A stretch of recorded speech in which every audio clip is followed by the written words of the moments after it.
This video is for informational and entertainment purposes only and utilizes artificial intelligence, AI. The information provided may not always be accurate. For important decisions, consult experts or professionals. Today we're asking a tough question. If someone committed a crime but was never punished, and then they completely turned their life around, dedicating themselves to helping others, does society still have a moral right to punish that past crime?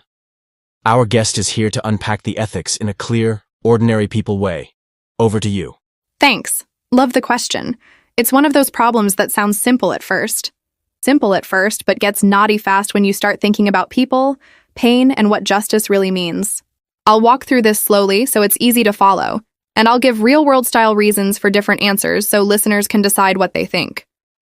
Let's start with the basic intuition most people have. If someone hurt someone else, that wrong should be addressed. That feeling is important.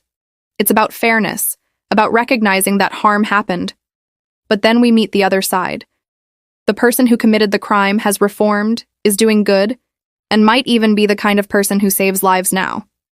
That raises three big questions we have to untangle. 1. What is the purpose of punishment? 2. Whose moral claims matter? The offender, the victims, or society? 3. How do we weigh the past act against present change? So let's take those one at a time. Purpose of punishment. 4 common answers. Most moral and legal systems justify punishment for one or more of these reasons. Retribution. You deserve to be punished because you did something wrong. This is backward-looking. It focuses on desert or deservedness. Deterrence. Punish to prevent the offender and others from doing the same again. This is future-oriented and pragmatic. Rehabilitation. The goal is to change the offender so they won't offend again. Again, future-looking. Restoration or restorative justice. Repair harm done to victims, communities, and relationships. This centers victims and healing. If we accept all four as legitimate goals in different mixes, the answer to our question will differ depending on which goal we weigh most heavily. Case 1, retribution heavy view. If you think punishment is justified mainly because the person deserves it, payback, moral accounting, then yes, society still has a moral right to punish, even if the person reformed.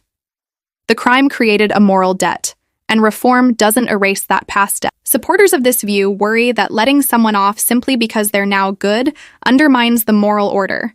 It signals that wrongs can be washed away by later good deeds, which can feel unfair to victims. There are complications. How much punishment is deserved if the person has already done a lot of good? Some retributivists allow that good deeds can mitigate deservedness. They reduce blameworthiness or should count as excuses or remorse. So even in a retributive framework, reform can reduce how much punishment is appropriate. Case 2, consequentialist or utilitarian view. If your focus is on outcomes, making society safer and reducing suffering, the answer might be different. If the person's reform means they are extremely unlikely to reoffend and they are helping others, punishing them now could cause more harm than good. Punishing a reformed philanthropist may remove a social good, their work, discourage others from reforming, or waste resources better used elsewhere. From this perspective, the moral right to punish weakens as the social benefits of the person's reformation grow. Case 3, rehabilitation and restorative justice. If justice aims to repair and transform, then whether formal punishment is necessary depends on whether victims' needs are met. Sometimes victims want acknowledgement, apology, or restitution more than imprisonment. If the offender makes meaningful amends, supports victims, and participates in restoration, society might have less moral reason to impose additional punishment. Practical considerations that matter. Now let's bring in practical realities that make the question messier. Severity of the crime. A petty crime versus a violent one will change how strongly society feels about punishment. For violent or grave harms, people often demand formal accountability no matter the offender's present goodness. Sincerity of reform. Was the transformation genuine or a public relations facade? If there's real, demonstrable change over years, consistent behavior, accountability, reparations, that counts for more than sudden, self-promotional conversions. Ongoing harm. Is the offender still benefiting from the crime, or covering up harm? Are victims still suffering because the offender hasn't made restitution? If the crime continues to cause harm, society has stronger grounds to act. The victim's voice. We can't ignore the people who were harmed. Their sense of justice, need for closure, and safety matters morally. Sometimes punishment serves the symbolic role of saying, "This was wrong," which helps victims and society process the harm. Rule of law and social trust. If society lets unpunished criminals go simply because they later do good, that could undermine confidence in the rule of law. People might see justice as arbitrary. That risk is real and counts in the moral calculus. A balanced view: rights, reasons, and proportionality. So where does this leave us?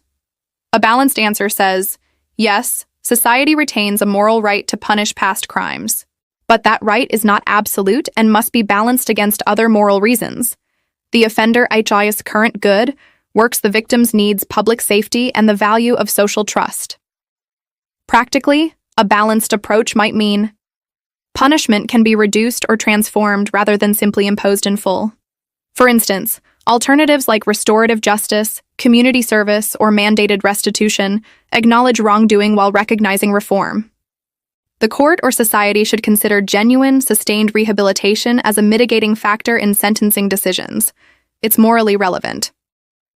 For very serious crimes, formal accountability is still often necessary, not just for retribution, but to show society that grave harms won't be ignored. Where possible, center victims. Let their needs shape the response. If victims find restorative processes healing, that might avoid purely punitive measures. A short story to make it concrete. Imagine someone stole from a small business years ago, a desperate act when they were younger. They were never caught. Over the next 10 years, that person becomes a community organizer, funds scholarships, and helps the very neighborhood they harmed. If they're discovered now, what should happen? For many, forcing a harsh prison term would feel wrong and destructive. It would remove a social good and probably not increase safety. A fair response might be an apology, restitution, and a restorative process that involves the business and community, with a light or symbolic sanction if needed to mark accountability. That respects victims, acknowledges wrongdoing, and honors the person's reformation. But imagine a different case. The unpunished crime was violent and left lasting trauma. Even if the offender later did good, many would say formal legal accountability remains morally necessary, both for the victim's dignity and for society's commitment to preventing grave harms. Rehabilitation should matter, but it may not negate the need for punishment. Final thought: forgiveness, mercy, and justice. There's a moral distinction between legal punishment and moral judgment.